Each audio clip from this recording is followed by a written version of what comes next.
Well, bowling fans, we're back up in Sheboygan again. The Yonan Memorial, third year we've gotten to cover this for our friends at Time Warner Cable SportsChannel. Keith Yonan puts on a great tournament in memory of his son, Sean. Phenomenal turnout again. $14,000 in total scholarship money. Joey, the bowlers are going for today between the boys and the girls. We've got the boys division coming up right now, sold out at 84 boys, and we've got the last four out of that great field out in the lanes now practicing. Yeah, and the last four have nothing but pride to have. I mean, 84 of the top male bowlers in our area competing, and we have four of the best players around. Yeah, I mean, we got Junior Team USA. We got three other bowlers that probably with a couple of good days could be on Junior Team USA. Right. No favorites to pick out here. Maybe we'll put some pressure on Tom Smallwood when he joins us for commentary. Yeah, and again, I'm watching their games. I mean, they're all soft with the ball, solid at the foul line, shot makers, and on a 2.5 to 1 pattern, you need to be. Yep. We'll talk about the lane pattern when we come back. The bowlers got to work to win that $1,000 prize, and we're going to be back from Lakeshore Lanes in Sheboygan from just a moment, so make sure you stay tuned. Lakeshore Lanes features 24 synthetic AMF lanes with the latest in automatic scoring and bumper bowling on all lanes. Strikes Bar and Grill has one of Sheboygan's best kept secrets in their Friday night fish fry, while the Windjammer Banquet Hall can handle any of your party needs up to 275 people. Stop in and come see why Lakeshore Lanes is the best bowling center in Sheboygan.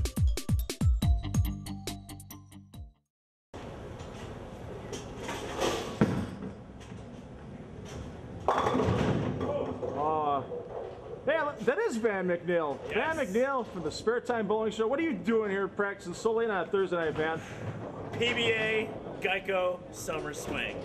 Oh, that's right. You're getting ready to bowl that. Absolutely. Yes. So, hey, might we tag along for a little while here, see how you're doing, getting to the big show in May? You want to follow along through the journey? Is that what you're asking? I think we're going to follow along through the journey. I think we should do that on the Time Warner Sports Bowling Shows, and I think we can do that on the Spare Time Bowling Show website as well, can't we? It's going to be an adventure. I hope you're ready.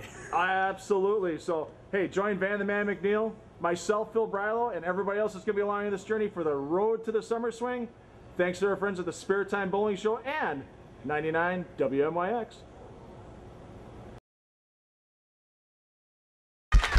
All right, bowling fans, the first semifinal for the Yonan Memorial Tournament here in Sheboygan. Dominic Partipilo up on lane 3 here. Joey out of Aurora, Illinois, and he college bowler, that great college bowling program of Robert Morris University. Yes, 20 years of age, high game of 300, which most of these kids have, and solid at the line, soft off the hand, and not the way he wants to start the event. Nope. No, we got to see all the bowlers practice for 10 minutes beforehand, before the show started. And Tom, you got to see these bowlers all day when they got on the fresh this morning. What was your opinion where they had to kind of start out at? They had to start right around 10, 10, 8 is about the right point. That barrel was a little bit deeper than I thought he was in practice. So I don't know if that's the reason why I went a little light or not, but he is definitely deeper than I started this morning or this afternoon to match play. So early nerves evidently affected Dominic somewhat on that first shot. How important is it to get out of the gate strong or 7 all day, such as Dominic did? It's really important. It's hard to get out of, especially on TV here. You get nerves, and it's hard to get out of the gate. Your first shot's hard to get off your hand, and if you can get out of the first shot with 9 spare or something like that, it's a fantastic start. Nick Kruml up, going high on lane 4. Nick, we've seen a couple times before in the U Challenge Series telecast. Out of Downers Grove, bowls at Fox Bowl down there. A lot of good kids bowling that youth program out of Fox Bowl. They got a great program. I think one of the recent Darryl Dobbs youth winners actually is the head coach at Fox Bowl. So great center they have there. Was that Steve Jarris's home house? I believe it was for, I think it is. So. I think you're correct. Now, as you can see, Nick is playing a little bit deeper inside on that first shot. He was around, again, the spare attempt went over 5th arrow, but he was inside, more toward 3rd arrow. Yeah, and I seen during the whole practice, basically everyone was playing right around 10 where I expected him to play, and maybe they tried a little lane play and break it down a little bit and cheat a little left and play offense, but it might be a little too early yet to actually play any kind of bump you started in practice.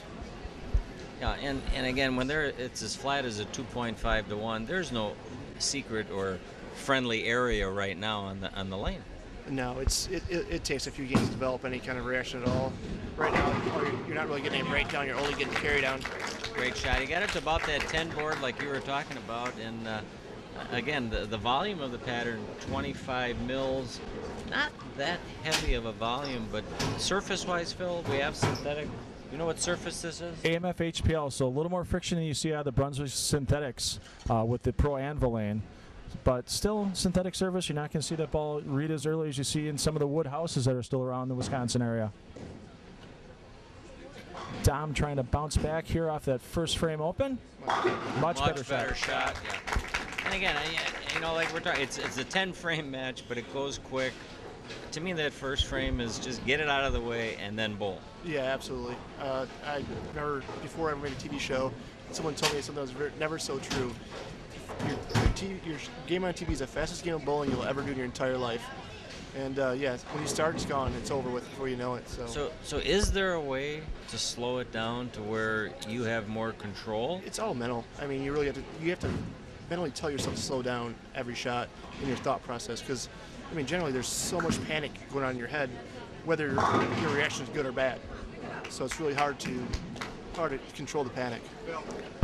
And I'm sure the younger the contestant, the more difficult that is to kind of slow things down and try and get it under control. Absolutely. I mean, even I think the best pros in the world still have issues on TV at times with, I mean, we've seen Pete Weber about 5 or 6 years ago in a few shows where he couldn't get off his hand on TV.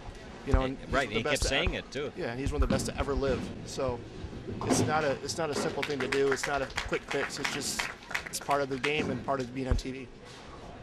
So with that cover, he's still down 13 pins here to Nick Kruml, looking to get a double in frame number 3. So tough matches all day. I mean, there was no gimmies once you got in this round of 32 bracket after the bowlers were cut from 84 to 32. Nick, one of the lucky ones to get a couple of buys. Only had to bowl 2 matches. Tough match against one of his old teammates with Joe Dietz in the round of 8. But he squeaked by. Exactly. He beat Joe Dietz 379 to 353, and Joe Dietz was the giant killer in that he beat Jacob Kent by almost 40, and prior to that he beat Jacob Borish by a good 40 pins as well. 2 bowlers that have made intercollegiate singles championships the last couple of seasons. Jake, former junior team USAer as well. I mean, just you can't beat that. While we were rambling, we saw a great shot by Nick. And doubles, I think, are going to be hard to come by, even though he does have a spare double going into the 4th frame, and that could have been a turkey. A little bit of a weak 10 on that shot, so he'll bounce back. You'll see on the replay, he'll get the 6-pin. Getting in that flat gutter, not coming out to take the 10 out. So, Tom, what goes through your mind when you throw a good shot, not a great shot, but a good shot off your hand, and you leave a weak 10? It all depends on the situation and how tough the lanes are playing. Not much. If you're going to bowl in the U.S. Open and they're next to impossible, you know, you take it. You know, it's hard enough to hit the pocket. You don't really try to change too much. And anything you mean here for these guys on TV, I don't think there's really a change there. Maybe catch a little more at the bottom. And after Nick's spare, we've got Don Partipilo up, down 23 pins, and Joey, I think he shook off the nerves in his 2nd and 3rd frames after that errant washout in frame number 1. Yeah, and washouts happen, but I think he'll regroup here and throw a solid shot. Watch his approach. Look at how nice and loose he is on the approach. Flings it through nicely. It creeps up a little high and he leaves a 4-pin. Yeah, definitely right up strong on the back end, and you should be able to go cross lane and simply make the single pin. So you can see a little rosin bag at the end there, keeping the hands dry. You know the nerves are in play right now for both these bowlers, and especially when you have that $1,000 first place scholarship prize on the line. Right, and nerves, you don't want to repress the nerves. You want them to let them play out, and eventually they will go away. So we'll see his cohort from Robert Morris in the semifinal match, and Ryan Zagar.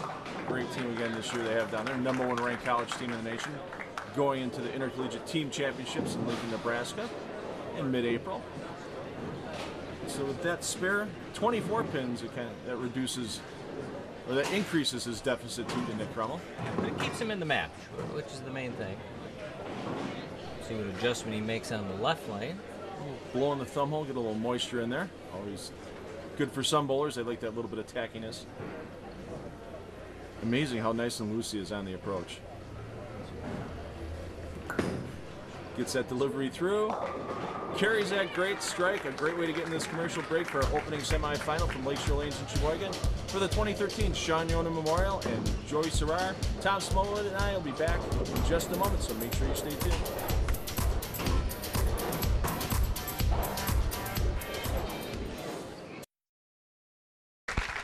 And we're back at Lakeshore Lanes in Sheboygan. Half of our opening semifinal complete. Nick Kruml going up on lane number 4 here, and he's got himself currently a 23-pin lead, Joey. Right, and 23 pins sounds like a lot, but it can disappear in one frame very easily. You know, during the break, Tom and I were kind of discussing the player styles. We really admire and appreciate how soft they are at the bottom. No grab or wrenching on it at all by either contestant, and that was a big shot right there out of the commercial break. Yeah, and that's exactly what is conducive for good scores on tough conditions. You don't see too many guys ripping on the lane up on it, World US Open on TV. I mean, Norm Duke, Pete Weber, you can't get as soft as they do ever at the bottom. They're probably one of the best in the world, and that proves why they're so good when they're that tough. Nick looking for his second double of the match here in the 6th frame. Good off the hand and good result down lane. I don't think you can throw it much better on this challenging of a shot right there. Well, and one thing you notice, and I noticed with a lot of the bowlers today, it used to be that kids always wanted to go coast to coast with the tom, always wanted to hook the lane, that kind of thing. And you'll see every one of these bowlers today, they have the rev rate like you do on tour, but they play it relatively straight. I mean, and that seems to be the best way to go nowadays. Yeah, in the last 10 years or so, the sport conditions came out a little more, and it's not helping your score to hook it more. The straighter you go, the better it usually is now. And for a few years there, you kind of got away from that. You could actually get lots of everybody and kind of cheat in and create more room for yourself. And it's just not the, very nice. It's not the case these days. Yeah, again, on Dominic's shot right there, it looked like he got a little bit right of target on that shot. But again, the good release, soft at the bottom, got the pin action. And, I mean, that double could be huge. Keeps him within 23 again. I mean, that's the part right now, and he has to keep striking in order to stay in there. So a strike here can cut it to 13, and of course, if Nick ruins his string somewhere in there, it's practically a tie match. So, I mean, you need to grow up quickly when you're bowling in an environment like this. It's definitely not for the faint of heart. Well, Dom looking for his first 3-bagger of the afternoon here. And that was a good move on his part. Something didn't feel right, either in push away or approach. And it takes an experienced player to do that, Tom. Have you ever done that on TV? I've done it once, but it was my daughter screaming in the background when I was on my approach. So I've only stopped once ever in my career on TV. Right, it's not easy to put the brakes on. No, it's not. In almost every qualifying thing, I'll just keep going, and generally it's a bad result. Yeah, it's definitely a lesson to learn, and you have to do it if you don't feel comfortable. And that was careful and soft off his hand, as we saw. It was not as fluid or as confident a shot. And like you say, it's not easy to regroup quickly and execute. So it should be a relatively simple spare for Dom to clean up here. Still keep him within 24, but... Well, you're right. The fact that there's not a companion pin with that pin, it should be a relatively easy spare. And appreciatively, he covers it nicely. And the scores are kind of where we think. I mean, a 2-10 game is pretty much going to almost guarantee a win.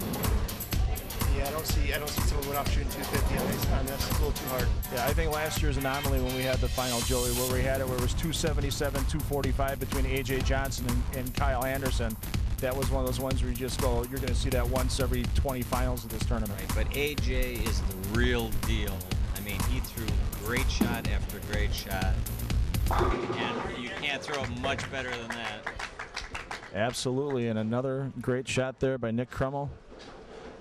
So, Tom, I got a question for you about PBA Tour. I mean, you had a storybook, TV finals, the one you won right in Detroit area. Has it been everything you've hoped it would be, or a little bit more challenging than you hoped it would be? A little better result than I would expect. Realistically, I was just hoping to be one of those guys that, just kind of make a few shows here and there, and I had such a great start. So it's everything I hoped it'd be. It ain't near as glamorous as you'd want it to be, but I'm a quiet guy, and I'd rather not be on TV. So You'd rather not be on I always TV? like to be on TV. I'd make a lot of money. So Good thing we fooled them with all the cameras out here today, then. I'm a little more used to it than I was when I started, obviously, but I don't really like to be in the spotlight very often. So, but your profession kind of asks for that. yeah, yes, absolutely. You need to. If you're not on TV very often, you don't bowl very long. So I'd like to keep bowling. So obviously I need to make some shows. But no, I'm a pretty shy person, and it's spotlight's not really my personality. But it is fun to stand up there with the trophy in your hand, though, too. I have to tell you. Yeah, and today, It's a good time. yeah, and today $1,000 on top with the nice trophy donated by Brunswick and Pepsi, and all the stuff that Keith Yonan does for the kids with in memory of his son Sean. It's just an amazing tournament. I know this is your first time here, and you got to figure this is one of the best youth tournaments you've ever seen, Tom. Yeah, absolutely. And I didn't know the whole story behind it until I got here. I talked to him when I got here yesterday. And what an amazing story, and what an amazing passion he has for the youth to do this. Right. And to keep doing this. It's a lot of work. He don't just walk out and just don't happen. Yeah. He put a lot of time and heartache into It's this. a lot of sleepless nights, and he said 2 hours of sleep last night, but again, it's all worth it in keeping his son's memory alive. And again, while we were rambling again, Dominic and Aaron shot, and we can see how flat this pattern is. That was about a 2-board error, yet it wasn't close to striking. Yeah. Much better shot off the hand.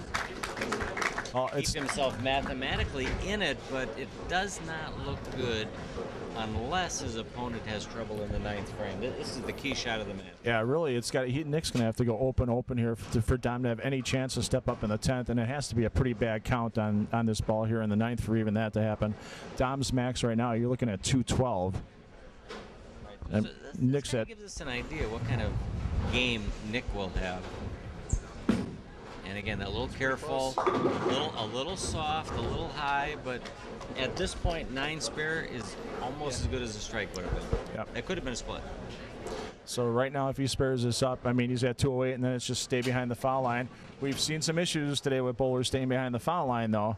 We have a few foul. Yeah. In fact, A.J. Johnson, one of them. So yeah, things happen. You never know when they're going to happen. I'm sorry, that would be Ryan Who you'll see in the next semifinal match, Zagar, fouling in a critical position. and he'll be taking on Aaron Adams. So a couple of bowlers we haven't seen on TV in a while. They both made a lot of our U Challenge Series shows, but it's been a good 6 months for Ryan and a little longer than that for Aaron. I think last time Aaron made it was up here in Sheboygan last year in another tournament. And Aaron, our two-handed specialist. So Nick here just going to keep himself behind. Experiment a little bit on this shot. And if he did, it was a board deeper with his feet, then the result, 2-4-10. And like you said, Still finish with a 220-some game here unless he finds a way to convert this. yep. And that's the thing. Now you got to sit on the sidelines for a game. It's not like a stepladder final like these guys get to see out on tour with 4 versus 3 versus 2. I mean, now you get to sit out a game, and muscles might get a little stiff and things might happen. And Even at their age? well, I don't know maybe about their age, but you never know once in a while. Well, Here's our pride shot for Dominic. He wants to finish on a good note. yeah, I want to thank his mom, Patty, and dad, Dominic, for everything they do for him. Nice. So Great shot off the hand.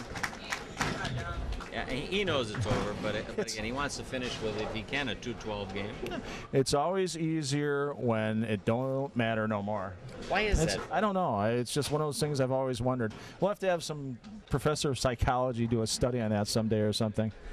Well, I mean, there's no need to tense up when it doesn't matter, and that's a big part of it. Yeah, the arm swing's a little fluid. And Just a great post at the line. Yeah, a little inside the targeting, and again, these players do not have more than a board or 2 to hit. no, that's 2 pretty good games there. For them to have 425 between the 2 of them, that's. You think 2-0 was a winner? I would have guessed before. I would take 200 before they started. So And we talk challenging shot. I mean, this is PBA challenging. This is not absolutely. amateur challenging. It actually might be a little more challenging with some of the stuff we bowl on with our scores we've had lately. With that, Nick Kruml advances to the championship match in the 2013 Sean Yonan Memorial Boys Finals with a 222-201 victory over Dominic Partipilo. We'll be back with our second semifinal between Ryan Zagar and Aaron Adams from Lakeshore Lanes in Sheboygan in just a moment.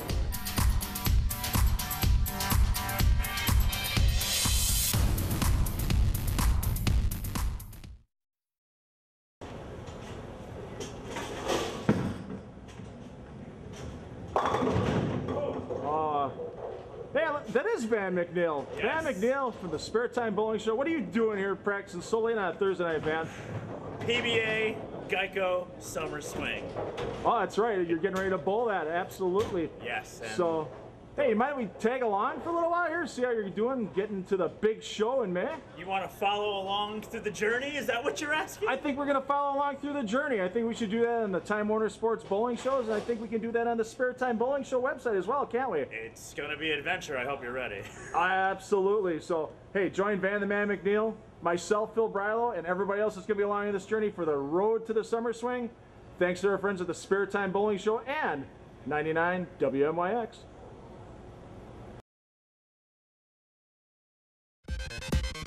The PBA is back in Milwaukee with the Geico Summer Swing. 4 tournaments beginning with the PBA Badger Open and ending with the Geico Summer Swing TV tapings on June 1st and June 2nd. Watch the best bowlers in the world or bowl with them in one of the 3 Geico Summer Swing Pro-Am events. You can receive information on the Pro-Ams or purchase your tickets for the TV tapings at pba.com. I have a lot of viewers that ask me, why do you have so many of your tournaments at Castle Lanes? Well, Castle Lanes is a center that has an exceptional atmosphere. The charm of being in the Northwoods cabin while you bowl, an attentive staff on the lanes and in the lounge, all the big screen TVs and a free Wi-Fi hotspot, and being named in Bowler's Journal as one of the 95 places to bowl before you die, you have to bowl at Castle Lanes. That's why we love Castle Lanes, and you will too.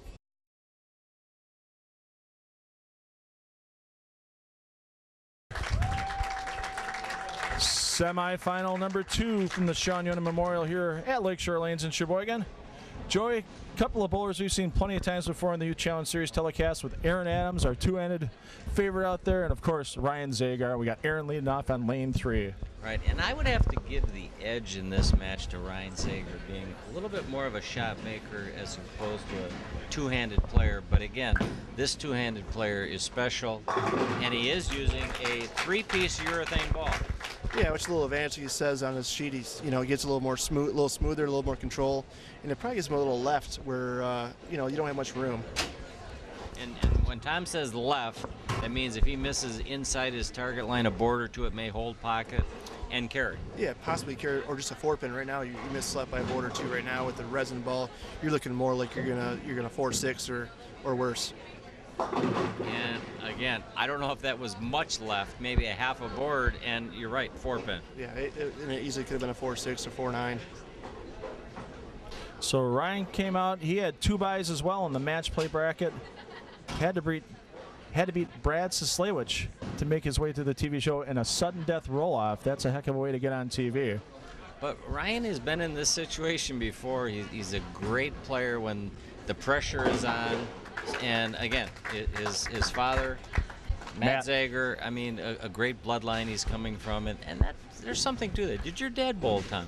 No one really in my family bowled at all. My mom bowled a little bit and averaged about 140, and I think my dad wasn't even that high. So they really bowled. They bowled every other weekend thing, and for a year or two, and that's about it. So what do you attribute your success from? I'm not really sure. I had something to do in the winter when I played baseball all summer, so that's kind of how it got to bowling. And being 5'5", basketball really wasn't the option. And a little different look out of Ryan there. That one seemed to get a little quick out of his hand and just kind of slid by that 1-3 pocket, Joey. I don't know. I'm 5'10", but I'm slower than molasses, so that wouldn't have worked for me either. Now, that last shot by Ryan, maybe a half a board right, and he's got 9 spare. So, I mean, he doesn't have much of a window out there. Yeah, right now you're not really looking for hit or how the ball goes to the pins. It's just more a fact of how to get to the 1-3 more often.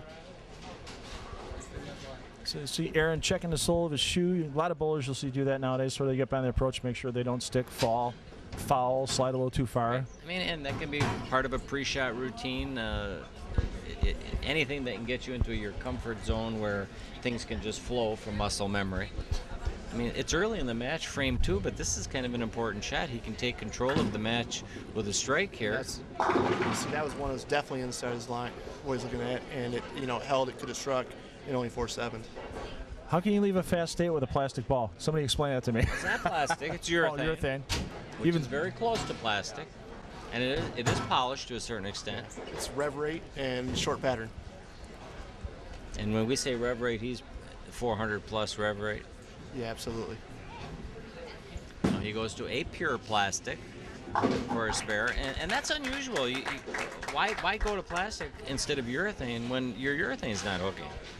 Well, you still probably get that one board or less a hook out of it, so a little more consistency. Generally in plastic balls, you off your hand, you know if you made it or not. Urethane, you're still getting a little hook out of it. Struck on his first shot on lane 3, was pretty high flush on that shot.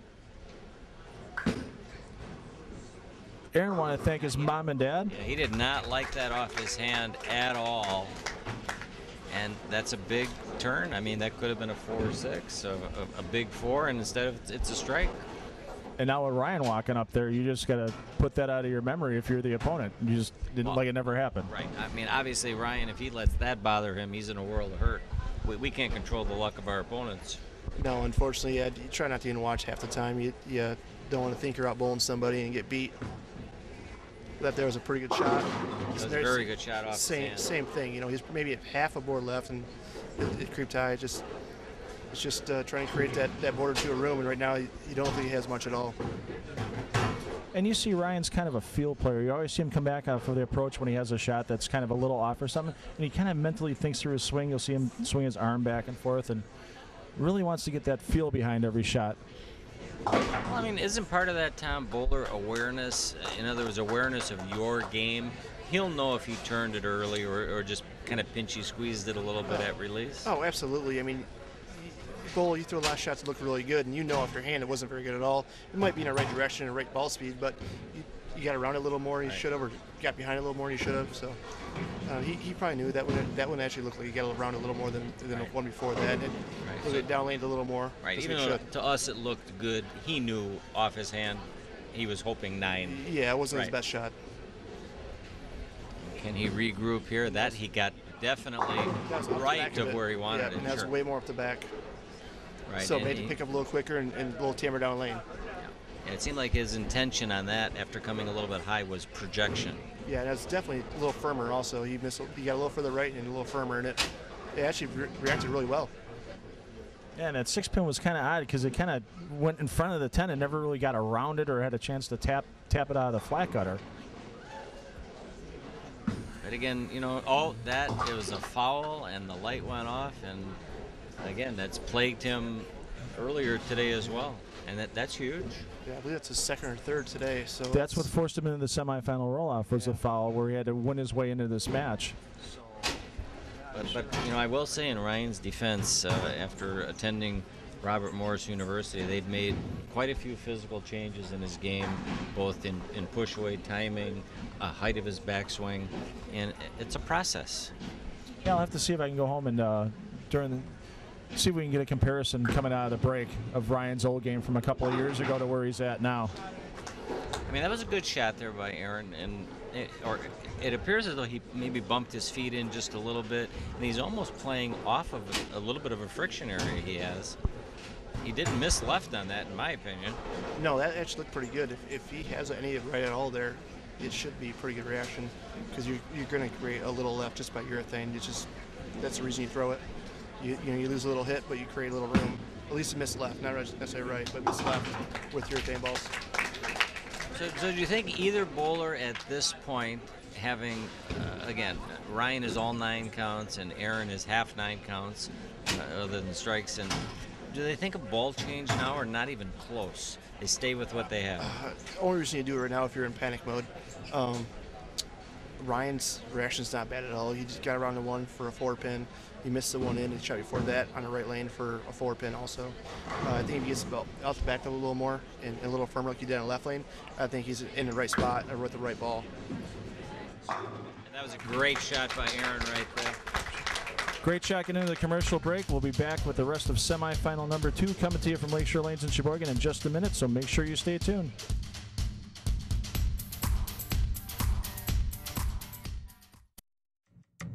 Pins for our Essential Bowling Concepts telecast are provided by Great Lakes Bowling, offering services, supplies, and capital equipment to the bowling industry for over 38 years. GreatLakesBowling.com.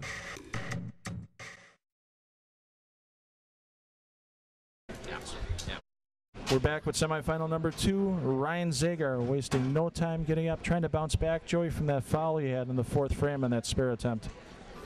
Well, if he's half the bowler, I think he is. He has totally forgotten about it. And there you go, 10 in the pit. My guess is Ryan is going to catch a little run here. And that foul really hurt him because instead of being down by 3 pins, he's down 14 right now. But it's in the past. There's nothing he can do about it. All he can do is focus on each shot. And if he strings a little 3 or 4 bagger, he's in control of the match. It's nice that he's probably thinking to myself, yeah, it's probably nice to carry one right about now after going 9-9-9-9 to start off with. But Tom and I, and we all know, we create carry. There's no such thing as bad breaks. There's bad shots, but very few bad breaks. And there's a good break, but a good shot off his hand as well. It might have been a half board inside his target, but it was well executed, soft to the bottom, and out the back of it made it stop in the right spot. Yeah. But what I see here, we're not going to see 9 spare the rest of the way. We're going to see some runs here. And I don't know who's going to win, obviously, but it's all offense. Yeah, they both finally got a little lined up and are in the right part of the lane with their hand in the right spot, and they both seem to have a board, which is a board or 2 instead of 0 is pretty good. Aaron looking for his first double. He's got 2 spares so far in lane 4, and a lucky break is had by him. He did not like that off his hand, Tom, whatsoever. No, he definitely was inside with elbow a little right. He wasn't inside the ball with his elbow, so yeah, that's definitely a good break there. But that's another thing, a urethane ball, instead of going extremely high and that may go Brooklyn with the resin, it's got close to the pocket enough to have a chance of striking. You know, now, go ahead, Phil. I was just saying, he just gets the lead back out to 14 pins. How does that affect Ryan? Seeing your opponent, throw a bad shot and get a good break. Yeah, especially for a double. You don't mind it for a 1-bagger, but you turn it into a double, and if he turns this into a 3-bagger here, and that was a better shot off his hand. Better shot off his hand, but it was definitely a miss right. And after a miss left, it's a general rule. You're going to miss right next shot. Hopefully you have enough room on another lane where you can get it back a little bit. Right. So since he didn't roll the 2-pin here, that kind of helps Ryan out a little bit. Right. You know, you turn a really big break into a 3-bagger, kind of it deflates you a little bit, especially when you're behind. Once again, the polyester ball comes out for the spare right up the boards. Covers it up nicely, maintains himself. A 13-pin lead at this time. Ryan taking a little extra time. They are on a shot clock this year. This is the first time they've had this at the Sean Yonan Memorial. There were some issues with slow bowling with some bowlers in the past, so now they're on a 30-second shot clock. So when Aaron came off the lane, Ryan has 30 seconds to get into his approach. He doesn't have to be at the foul line, obviously, but he has to be into his approach. And it's kind of changed some bowlers' paces this year. Well, it could, but I don't think it's going to affect Ryan adversely. And it did not, and that was a great shot. Yeah, that was a great shot. I mean, it's exactly where he threw his last shot. I mean, a little firmer, but I mean, that was right on line where he threw his last shot. And there's that turkey I made mention to earlier. I think he's going to catch a little run here, put a little pressure on his opponent as opposed to being in the rears. He's now in the lead. Yeah, strike here. Well, not quite yet. You're not quite. Right, he needs a strike here. He's down, but a strike here, and magically he's up 7. Once again, as you said, Joey, they really changed this game at Robert Morris. I notice he really starts the ball a little bit lower overall in his stance. And that, to me, it looked like he turned early. Yeah. May have rushed it a little. Yeah, the feet got a little fast in that one, and everything got fast, and it's... So do you, at this point, do you think of correcting those physical errors, or just regroup and throw a good shot? It's regrouping and getting your feet slow a bit again. Your feet get slow and your timing gets better. It's just how it is. It's not very many guys have that fast a timing where they can run to the line like that. And he just got a little quick with his feet is all it was. There really wasn't nothing physical besides that. It was just a bad start and ended up, it's hard to catch up. So 5 pins back. That leaves Ryan Zagar after that spare in the 8th frame. Ryan's maximum score right now is going to be 224. Aaron right now is at a 219 pace, so Aaron's going to need a double in there somewhere to make sure he stays ahead. Tom, are you impressed with the moxie these players show at age 19? Aaron being a 4-year veteran of bowling, yet handling pressure and their tempo? Yeah, I mean, that's probably his worst shot at struck so far. So, yeah, these kids are getting good so quickly. I mean, with the programs they have and tournaments like this they have to bowl, they progress very fast. I mean, I didn't quite have that when I was younger, so we didn't have the sports shot, and they get so much better as bowlers, as actual bowlers, not just scorers, which part of today's conditions are you turn people into scorers, not really bowlers. And these kids are actually becoming good bowlers from this. Tournaments like this, a little harder condition, and it makes them better bowlers, and they have to give them the confidence to bowl on stuff like this. Frame number 9, Aaron not happy with it out of his hand and doesn't get the break he got earlier on that lane. But that's still a break, Phil. Anytime you break up a split on an Aaron shot on a condition 2.5 to 1, that's a good break. Yeah, bad shot for a spare is very good at all times. Right. And in my opinion, he kind of caught a break on that last strike because that was right of target, and he didn't think it was going to come back, and it did. And what happens? You miss right, you miss left, your next shot. Just over and over, the best bowlers in the world do it. So how do you fix that? Or don't you? If you knew how, you could make a lot more money for people. So I know I do it almost every time. Especially in any kind of pressure situation where you throw a bad shot and the next shot's going to be the opposite of the last one. So the old adage, the best bowlers have short memories, is good? The sooner you can forget about it, the better? That are not very smart. One of the two, which both probably work out okay. Ryan Zagar can strike out in the 9th, get the first 2 in the 10th in good count, and win himself this match now. This is a big shot. Great shot. And again, that's why Ryan is Ryan, and without that strike, he doesn't put himself in this position to not lock up. Well, yes, he can lock up the match, sure. He needed that one. Double 6, that would give him 220 and lock up the match. Normally I don't trust your math skills, Phil, but I think you're right on. I've just been on all day today for once, Joey. I don't know what it is. Maybe because I'm actually marking it by hand instead of having our scorekeeper. My wife usually do this, so got my wife handling the extra camera for us today. It's nice enough to get our great camera crew that has brought you bowling here on Time Warner Cable SportsChannel for the last 6 seasons. I'll tell you, that was so pretty off the hand, about as soft as you can get. I thought he missed in a little, didn't you? It was pretty good, and you never heard it at the lane. That's pretty good. My best shot's usually double dribbles, so that's pretty impressive to watch these kids throw shots like that when they need it. So. Now, again, he needs to compose himself here because this shot, believe it or not, is more important, where he can shut the door. And again, it's not how we finish a match, it's how we start a match, it's how we finish. And Ryan kind of setting it up right here, possible 220. Great shot. Oh. That was pretty good. A little soft. I think just a touch soft with speed, and that's all it takes, and it gives his opponent an opening. Well, Aaron was joking before the match because they faced each other on TV last season on our shows, and there was actually a bounty on Ryan's head because it was at Ryan's home center, Castle Lanes, and Aaron took it from him. And I think Ryan definitely wanted a little bit back on this match. Aaron, I think he's going to make a clutch shot no matter what here. I'll tell you, Aaron has struck on his last 2 shots in this lane, not his first 2, but the last 2. But both, in my opinion, somewhat questionable. So I still give the edge to Ryan here. The good thing for him, though, is one was in and one was right, and they both struck. So it could be that means that lane's a little bit better for him too. Needs to get the first 2 strikes in the 10th frame in a small count to advance to the championship match for the Sean Yonan Memorial. Off the hand, and he waved it in. That was one of his better shots. South to line. Exactly what we were trying to do there. South to line, get to it, and that was pretty good. But not high flush. Does that play into the equation here? Not really. I'm sure he can't really feel his legs right now if he's anything like me. So no, it's just you're going through trying to throw in the same spot.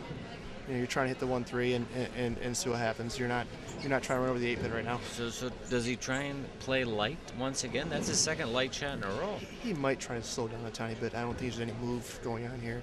Maybe roll a little more to start it quicker, but that's probably the only move he'd do. To advance to the championship match. He did soften up, Tommy, just like you said. That was absolutely perfect. You can't do it much better than that when you need it. Oh, and I'll tell you, that was a quality win and a quality match we just witnessed here. And you got to feel a little bit for Ryan right now, because you know the difference at this point goes back to frame number 4. And that foul. Or frame 11, where he didn't catch that double. I mean, either way, it's a heartbreaking loss. Both bowled so well there. It's, you know, it's one of those ones you don't want to see either one of them lose because they bowled so good. And threw great shots at the end, clutch shots. I mean, that's a lot more solid than a lot of professionals throw it. They need it, especially on this demanding condition. There it is, a 216 to 213 victory for Aaron Adams over Ryan Zagar, moving into the championship match against Nick Kruml, and we're going to be back from Lakeshore Lanes in Sheboygan with the Sean Yonan Memorial Championship match in just one moment.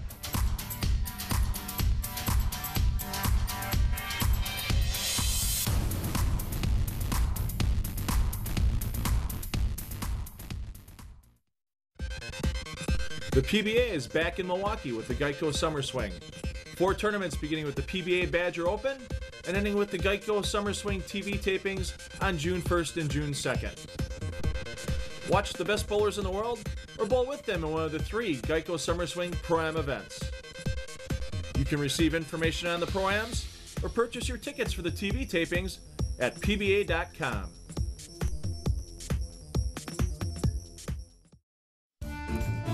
Barbier's Italian Inn, featured in onmilwaukee.com's In Search of the Perfect Pizza in January 2013. Near Miller Park on Blue Mound Road and on Milwaukee Avenue in South Milwaukee. Join Steve Sparky Pfeiffer, Van the Man McNeil, Dwight 5-time Albrecht, and other guests as they talk about the PBA Tour and local bowling on the Spare Time Bowling Show, Sunday mornings at 9 a.m. on Sports Radio 1250 WSSP. Well, the big event always the night before the Sean Yonan Memorial Tournament itself is the Sean Yonan Pro-Am. Lots of fun had. It's open to anybody. Teams get together, families, friends, reunions even on some people. Great time for everybody. You see some kids bowling there, bowling the next day. You see some parents bowling with the kids. As you can hear by the crowd, fun had by all. And celebrities even get a chance to get out there and throw a few strikes with the teams. We're going to go around and ask some people, why do they bowl the Sean Yonan Celebrity Pro-Am? So why are you here bowling tonight? Because it's for a great cause and we're helping the kids out. Have fun. That too. How come you bowl the Sean Yonan Pro-Am? Because I love the Yonans. Because it is the best tournament of the year. How come you're bowling the Sean Yonan Pro-Am tonight? Oh, because it's one of my favorite tournaments all year. So why are you here bowling the Sean Yonan Pro-Am? Because I got asked to at the last minute. Best news I had all day. And you gotta show up your kid, right? Well, I can try, but it's not going to work right. Who brought you here? How come you're bowling? My idea to bowl with the girls and Are we friends yet, Bruce? oh, there you have it. Here to have some fun. Yeah, Cody's not a girl. How come you're bowling the Sean Yonan Memorial Pro-Am tonight? Because Keith Yonan is a very good friend of mine, and we're very close to the family, and great people, and I'm glad to support them and help them out with this. Your best word. How can you bowl the Sean Yonan Pro-Am? How come? Yeah. We bowl it for in honor of Sean. He's was an awesome kid. Along with the chance to bowl with PBA Pro Tom Smallwood, bowlers also had a chance to have celebrity bowlers be part of their teams. How much pressure is it on every shot when you're up there? Lots and lots of pressure. How many opens do you have so far in 10 Baker games? About like 86. 5! No, I got the 5 opens. You've seen 3 of them. You cut me short on that. I have about like 15 opens. It's a lot of pressure though, being a pro, being No, I a don't celebrity actually out have 15 there. opens, but Yeah, so, no doubt. So what's it like being a celebrity bowler this year? Oh no, come on. What's it like being a celebrity bowler this year? It feels really good. I should hope so. What did you say? I said, why are you bowling the Pro-Am tonight? Support and stretch. Got to get the name out there. So what's it like being a celebrity at the Sean Yonan Pro-Am? Huh? I think that term is used rather loosely around here. Well, that's why they have me way on the end. That's why they have us hiding up there? That's why I'm right of you. Oh, okay, I got it. And the reason why the term celebrity was created instead of pro. Last year was pros, now it's celebrity. So the only pro they got is that guy over there. That's it. I agree. That's the only pro. What's it like being a celebrity? Oh, it's a little nerve-wracking? Oh, absolutely. Every time I go up there, I think I got a strike. If I don't, it's, I just want to leave. I go up there, I leave a 7th, and I feel like a complete failure. I just want to give up the sport. It's terrible. All the teams are bowling for a chance to get their names on the Sean Yonan Memorial Baker Pro-Am Championship Trophy, but the evening was more than that. Thanks to the efforts of the Yonan family shown here, all their sponsors, including Brunswick, the raffles that were held that night and throughout the season, and of course without the help of the Hilbert family, Bill Hilbert here, proprietor of Lakeshore Lanes, throwing a great strike, they managed to raise over $3,000 that went to the Sean Yonan Memorial Scholarship Fund the next day. We'd like to thank everyone who bowled, donated, or participated in any other way in the Sean Yonan Memorial Pro-Am event. Lakeshore Lanes features 24 synthetic AMF lanes with the latest in automatic scoring and bumper bowling on all lanes. Strikes Bar and Grill has one of Sheboygan's best kept secrets in their Friday night fish fry, while the Windjammer Banquet Hall can handle any of your party needs up to 275 people. Stop in and come see why Lakeshore Lanes is the best bowling center in Sheboygan.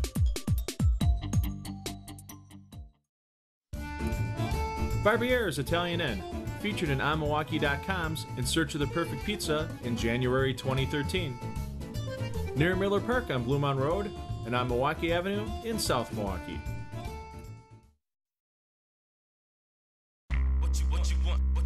Van McNeil, living every bowler's dream, bowling against the best in the world in the PBA Summer Swing. Let's give you a preview of his first Road to the Summer Swing blog. All bowling fans, first week of Van McNeil's Road to the Summer Series blog. And Van, what were you thinking as soon as you paid that $750 entry fee to the PBA there? What went through your mind? First of all, I was shaken, because once you hit submit, there's no turning back from that. So I hit submit as the hand was shaken on the mouse. Click. Made it. Now there's a lot of work to do. Oh yeah, and you started even before you hit the click button. There's no doubt about that. Absolutely, absolutely. You know, you talked on the Spare Time show. You were gonna bowl the dream. Now you got it going and everything, and you got a little help from Dwight Albrecht. We'll talk to him a little bit later about the coaching and stuff like that. And how's he been for you so far with a couple of lessons under your belt? Let's just say it's been eye-opening. I think I've said this on the show before. Under the direction of Dwight, it feels like I'm learning to bowl all over again. Is it a bad thing? No, it's making me a better bowler. Well, especially because you're going against an entirely, totally different class of bowler than you've ever seen before in your life as soon as you hit the lanes at the AMF centers in Milwaukee. Right. In over my head? Maybe. But if I can become a better bowler along the way and maybe hang with some of the pros here, you'll never know unless you try. Yeah, what you want. And Van's not riding on his road to the summer swing alone. Let's talk to his coach, Spare Time Pro Shop's own Dwight Albrecht, about some of the changes he's starting to make to Van's game. Here with Dwight Albrecht. Dwight, you're the one coaching Van McNeil on his road to the summer swing. I know you've known Van for a lot of years, but this is the first time you've really gotten to work with him on his bowling style and coaching, and kind of had a project on you when you first got a hold of him a couple of weeks back. Well, Phil, just like any student, obviously when they come in, I hate in coach's terms called a train wreck, but with some students, they come in and we got a lot to work on. You're a coach too, you understand that. Yeah, he had a few things going on. We had some issues obviously with his start and the distance he was from the foul line. He had too long of a slide. Here goes the smorgasbord list, I call it. Arm swing too far away from his body. But he's getting there. I mean, and the video obviously and the computer helps tremendously with the software that is available today. Catch the rest of the band's first Road to the Summer Swing blog on the Spare Time Bowling page at sportsradio1250.com.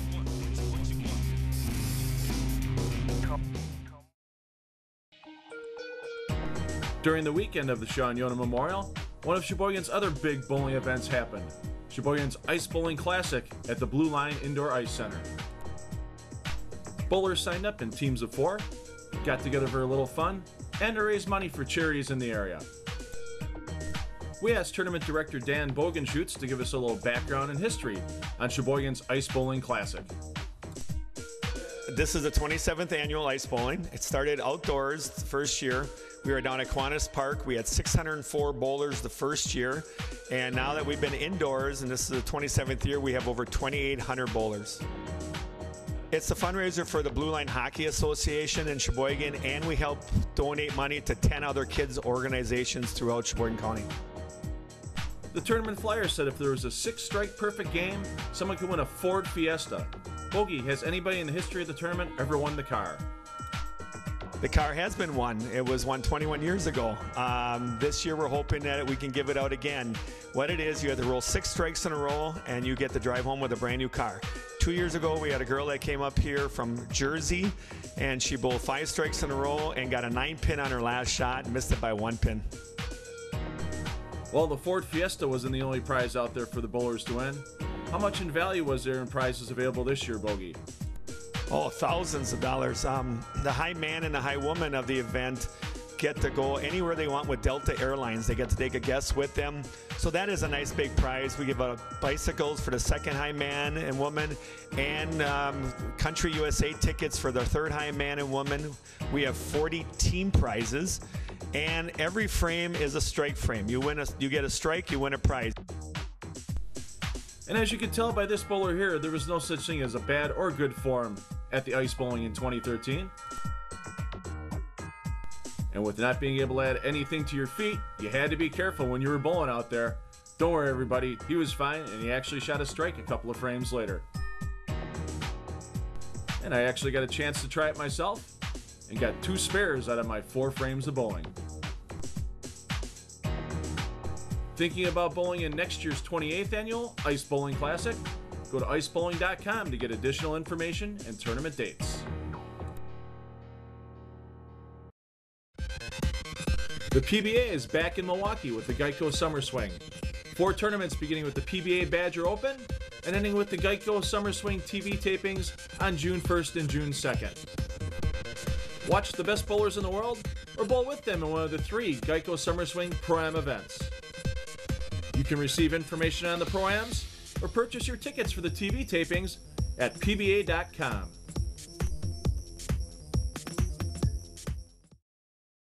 Well, final match coming up for the Yonan Memorial Boys Finals, Joey. 2 great competitors out there with Nick Kruml, Aaron Adams, both keeping the ball in play. Either one of them you think got an advantage going in? No, I mean, I can't see any advantage either which way. I mean, we got a 2-hander who makes shots using urethane, and we got a little bit more of a stroker player using a stronger ball. I see no advantage. Tom, I don't know about you. I mean, the only advantage I'd see is maybe Aaron with the just 3 great shots in an attempt to win. So he gets a little more confidence to make a shot when he needs it. But besides that, they both bowled great on a very tough condition in both their first match. So, right. I mean, it really could go either way. Right. And you were mentioning this pattern is as tough or tougher than some of the PBA patterns you typically face. Absolutely. I mean, some of the stuff we've been bowling lately has been pretty high scoring. We haven't bowled. This is similar to like a Masters or something like that, or probably not quite U.S. Open, but a lot like the Masters. You know, it's very demanding. And it's going to be pretty demanding. That $1,000 first place prize on the line, it really should be demanding. We're going to take a short commercial break. We'll be back with that championship match for the Yonan Memorial Boys Finals in just a moment. The championship match. Couple of UW Whitewater bowlers, Joey, here bowling for the championship. Aaron Adams starting us off on lane 3 here at Lakeshore Lanes. Right, and again, like we spoke earlier, there's no clear-cut advantage or predetermined winner here. This is anybody's match. It's going to be about who can make 10 great shots and fill the frames. And especially they know each other's games. I mean, they've been teammates now for a couple of seasons out at UW Whitewater. So it's always tough bowling somebody you have a friendly relationship with or a teammate otherwise. and then getting out there. And that's got to be kind of weird for you this season too, Tom. Now they have the PBA League concept, bowling with teammates, and all of a sudden you're facing them in other competition. Does it kind of, you have to make adjustments to how you think? It is harder to have that killer instinct when you're bowling against your friends, and but realistically, we're all bowlers, and we're competitive. Yeah. We want to win regardless. I don't care who you're bowling. You're bowling against your mom, you want to win. So, it comes down to that. But it's harder to show the emotion that you really feel you should when you're bowling against friends. Nick Kruml also starting with a great strike. That's a big opening shot for Nick. And during the practice session, I spoke with both players about their lane play strategy. And Nick basically wants to stay away from his opponent, Aaron. Doesn't want to get near where his track area is because he feels he has no advantage in that respect. So he's playing well left of his opponent. It just shows even with the urethane ball, which really you wouldn't think changed the lanes awful much. He really just wants to avoid any type of problem. Well, we know urethane won't remove oil as much as it will carry oil down to the end of the pattern, and that's just as disruptive, if not more so. Yeah, I mean, don't flare at all, so all the oil that's on the ball goes down lane and creates that little hang, and that's your big fear, especially in pressure situations when your ball don't do what you think it's going to do. Two good opening shots by Nick. Yeah, actually the second shot looked a little in and it tried to strike, so maybe he has a little room. Maybe it's changed a little bit, got enough carry down where he has a little left. And now his opponent, when I asked him why his ball choice is urethane, and it wasn't to disrupt his opponent, but basically it gave him the only good look he had out there. He said with reactive resin, his little mistakes turn into big mistakes, and he feels he can just kind of control that pocket much more so with urethane. You got Aaron up here looking to double on lane 4. Great shot off the hand. Oh, that looked pretty. That's perfect. All the way down, and I mean, it's hard to say it's a critical shot, but I mean, if you can jump out of the block with a 5-bagger here, your opponent's going to press. Yeah, just any kind of lead you can start with is huge. Make your opponent, squeeze a little more, put a little pressure on him. It makes it a little harder, no matter who you are. You put a little pressure on somebody, it makes it much tougher to throw a shot. So, do you think Aaron playing in that part of the lane with urethane, his shot could get worse or better? It could carry down a little bit and maybe give himself a little too much hang, but it looks like he has enough hook in the front part of the lane, far enough right, where he's almost not playing the tug. Oh, that's a good break. That's a huge break and a good shot off his hand as well. So let's see if Nick can keep his composure. He carried a light shot, opening shot on this right lane. Nick had lane choice, so he decided that he did want to finish his 10th frame on lane 3 as top seed from the tournament today. He seems to be carrying a little bit better on lane 4 through the matches so far. And of course, as soon as I say carry a little bit better through the matches. Similar to his first shot, a little bit half pocket kind of shot, and typically we see that 10-pin. Yeah, it seems to be the right lane to be a little tighter too. Both shots he threw pretty good on the right lane, and they both went a little light. And the shot he threw on the left lane looks like it's pretty good in that 4-pin. So it might just be a little adjustment there for him to maybe just slow down and move his feet one right and get back in the pocket where he can carry. Right, and on this type of pattern, you can't make a big move, can you? No, 1- and 2-board moves are pretty good sized moves when you're controlling the pocket already. Hey, souvenir. If it gets all the way back here, do you get to keep it? Gonna need to get somebody down here to take care of that. Boy, there we go. The fine crew here at Lakeshore Lanes in Sheboygan. Always on top of things. They've been busy all weekend with the Yonan Memorial Tournament. They had the Pro-Am last night, full field, 24 teams of 5 bowlers, all abilities and ages, just having an absolute good time. Tom was bowling on 2 pairs at a time during the Pro-Am, helping everybody out and having fun and throwing as many strikes as he could out there. I was going to ask you about that. How did your showing go? I am still the celebrity. That's why I got downgraded from pro to celebrity last year. I think next year Keith's going to have a separate category of D-list. I was going to say, is there a downgrade from celebrity? Yeah, D-list, yeah. I was way down on the end. I was actually on an end pair last night. That's as bad as it's gotten for me, so. All right, let's get back to the action here, to the good bowling that's going on. Okay, 4-pinned high on this shot last time. We'll see if he kind of makes a little bit of an adjustment. Yeah, it did look like he got it a little further right. Yeah, a little further right. Looked perfect. Just kind of a bad break leaving a 10 pin. So what does a player do in this situation? You've got 4 frames in. You've made 4 good shots, yet you're down 20, 30 pins. You try not to. You know, you're really not trying to make any adjustments. It's just one of those things where you could have struck on 3 of those shots. You know, you just kind of hope your opponent don't keep striking. And it's hard to say, but there's no defense in bowling, really. So, yeah, you just try keeping quality shots and try to stay positive. That's the biggest thing. Don't try to force the issue. You know, you force the issue on these kind of tough lane conditions, you just make messes for yourself. So things go wrong quickly if you overmove or overthink. Yeah, bad ball choice because you're panicking trying to get the right ball in your hand. It ends up usually being bad scores and bad shot making. Aaron Adams, first 3 on the board, looking for, I believe this would be his first 4-bagger of the day.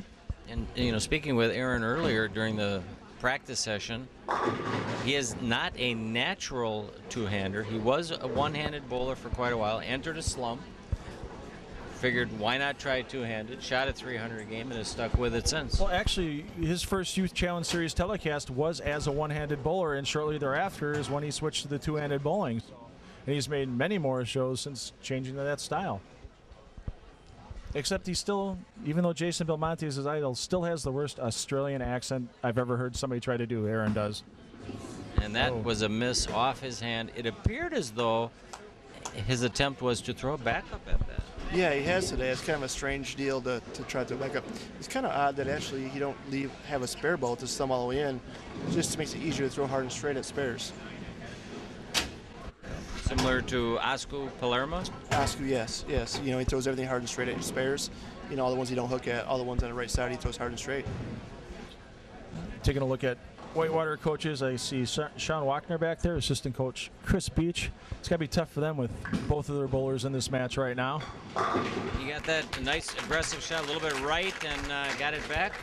We got to get into the commercial break for a championship match, so we're going to take that right now. We'll be back from Lakeshore Lanes in Sheboygan with this $1,000 scholarship championship match in just a moment. Make sure you stay tuned.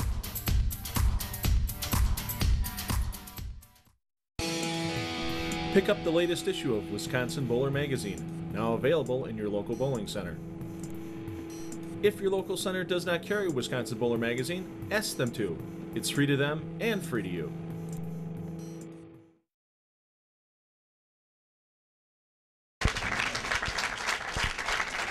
Second half of our championship match for the Sean Yonan Memorial Boys Finals, a $1,000 scholarship on the line, and of course the prestige of having this title in your back pocket. Nick Kruml stepping up right now, got a little bit of a break from his opponent by missing a 4-pin. Aaron Adams missed a 10-pin in the 4th frame, and only has Nick down by 9 pins at this time. Right, and 9 pins at this stage is nothing. And that's why that was wide off his hand. I'm surprised he got it back to the 2-8. And his first match, that's a strike. That's the urethane there, carrying it down and creating that much hole down lane. Right, and you did allude to earlier, this right lane could be playing a little bit tighter than lane 3. Yeah, but all in all, that was a little right, but still actually a pretty solid shot. It was clean off his hand. You might just miss a little right. Nick wanted to thank his Mom Mary, his dad Steve, and if I didn't thank his girlfriend Ashley Bell, who bowls at UW Whitewater as well, Ashley'd come after me. I have no doubt about that. So, well, Ashley, Katie Zwiefelhofer's best friend. Exactly. They've been besties for years. Exactly. Phenomenal bowlers on their own rights. Made many youth challenge shows as well between the two of them. Girls know how to get it done without question. Yeah, they would have been here this weekend. Unfortunately, UW Whitewater, the women, had the big Music City Classic down in Nashville this weekend. Probably the biggest NCAA tournament of the year outside of their championships. And hopefully they seal up a bid to the NCAA championships this year. And he definitely bumped in his feet on that, and that looked pretty good off his hand. Yeah, that was pretty good, but I think that's still the biggest miss he's had so far this game here. It looked like it was left off his hand, and it kind of held. So he might actually be all right in that lane if he has a little left, a little right.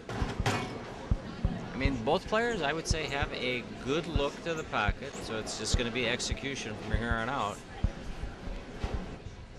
Well, Aaron with that 10-pin in the 4th frame. Nobody's going to claim the Great Lakes Bowling 300 game prize on those GLB1 pins. So if there was a 300 today, there would have been an additional scholarship award, courtesy of Great Lakes Bowling. We want to thank them for all their support and providing us with those nice GLB1 pins you see bright and shiny on lanes 3 and 4. So what does a player like Aaron do in this situation? When he's up the boards, that ball definitely read the pattern early. You can't really cheat in too deep and go away from the pocket and expect it to recover. Does he just firm up with speed? Yeah, you amp it up a little bit and maybe try to get the back a little more just to make it stop when you do get it in, or it starts to hook early. And then, then you're going to start fighting carry. But at this point in time, I think if you can control the pocket, you're ahead of the game. Now you can see the wheels are turning in his head. I mean, what should I do? What should I do on that lane? And I mean, hopefully that won't affect his focus on lane 3, which obviously is his good lane. He struck every shot on lane 3. It's still really hard not to think about it while you're going up there. I mean, he threw a pretty good shot in the right lane, and it hooked early and went high. Looking to maintain that 11-pin lead in his half of the 7th frame. Right of target, without a doubt. And there's no recovery when you miss a couple right. No, not in this pattern. It's too tough to do that, especially the urethane ball. You have no right. You have a little left, no right. I mean, and when we look back at all of the shots we've seen on this pattern, that's the first really wild shot we've seen right of target. Yeah, they've all. I mean, on this, your misses have to be left. At least you hit the head pin. Your rights have no chance. So, I mean, you guys made it this far because of the fact they didn't miss right, and that's why they made the show. This is not a gimme. 1, 2, 4 isn't easy on any type of lane condition, especially on a flatter pattern. I hear that all the time what an easy spare it is, but you know what? I was trying to hit the head pin the first shot, so how easy really can it be? Well, that keeps Aaron in the lead by 8 pins. But Nick strikes here. 2-pin lead for him. I mean, and this is what we want. We want an exciting match, a championship match. It's going to come down to the 9th and 10th without question. Yeah, every match we've had so far has been a very good match. But Nick, again, he's on a strike here. I mean, he could put a little pressure on his opponent with a good strike here. Great shot. Yeah, that was a great shot. Definitely. Do you think he slowed down just a touch on that lane? I don't know if he slowed down or squared up a little bit. That's one of the two, though, for sure, because I definitely read the lane better. And Nick's ball choice, a Storm Fire Road with the shell knocked down a little bit. It's definitely not box finish. And you don't want too much shine on a pattern like this to over-accentuate skid and flip, do you? Right. You want your ball to read it a little earlier and slow down lane and control the pocket a little better.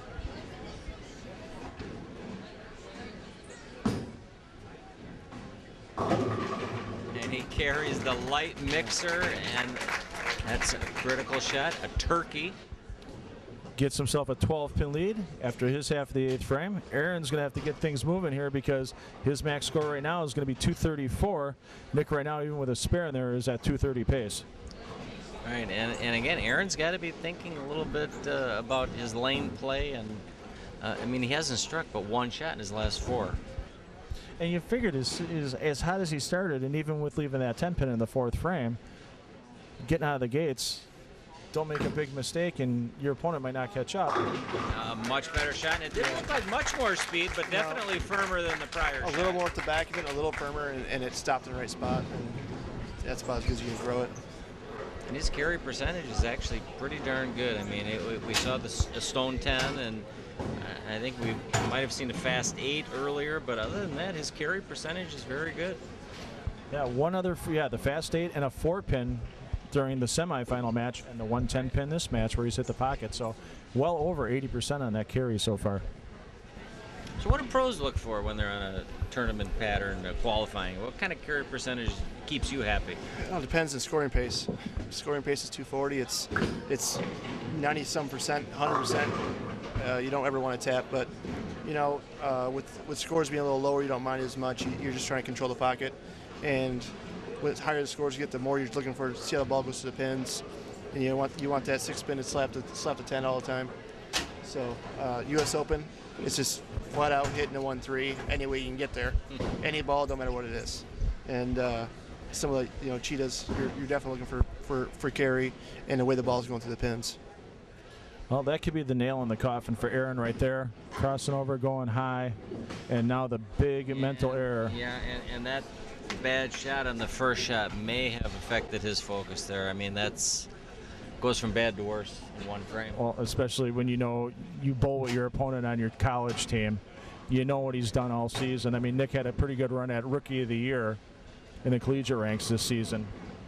And now Nick's just got to stay behind the foul line for a couple of shots, and he's going to be the Sean Yonan Memorial winner for 2013 and take home that $1,000 scholarship. Quality shot right there. I mean, he could have just had a brain malfunction and thrown a 4 count, but he didn't. 5-2 there, Greek Church, everyone's done it. So Nick can strike out 246.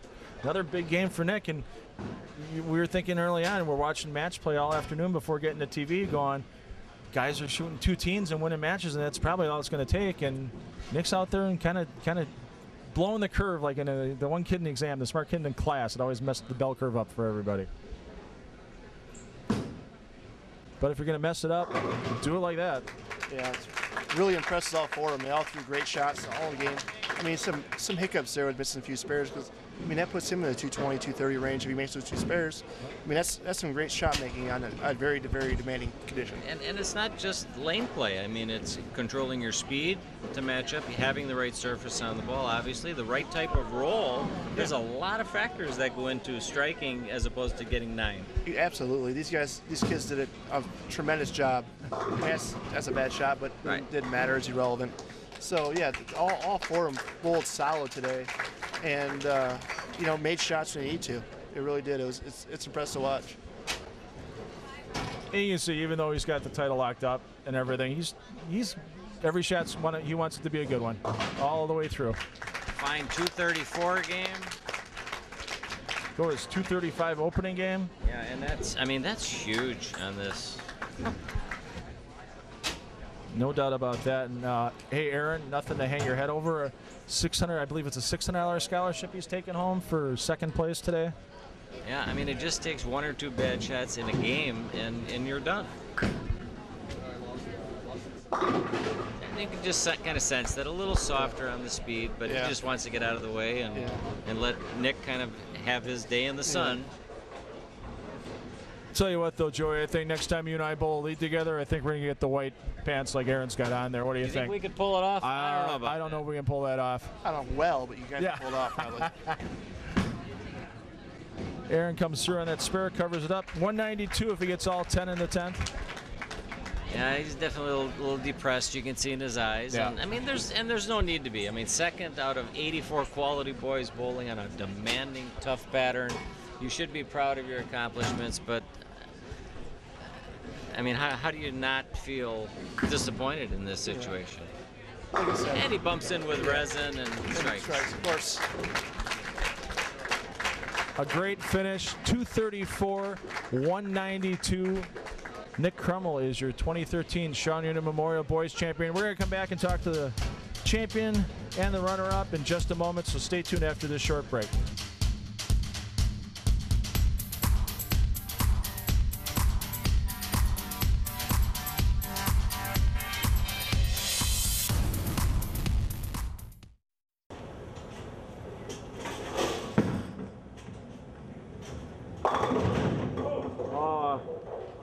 That is Van McNeil. Yes. Van McNeil from the Spare Time Bowling Show. What are you doing here practicing so late on a Thursday night, Van? PBA, Geico, Summer Swing.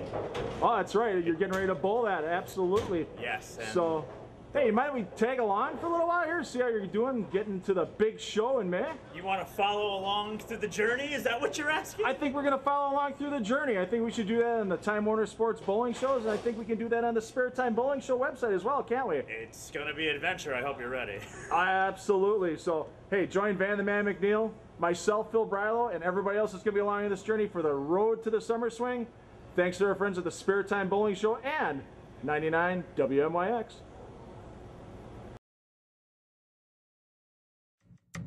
Pins for our Essential Bowling Concepts telecasts are provided by Great Lakes Bowling, offering services, supplies, and capital equipment to the bowling industry for over 38 years.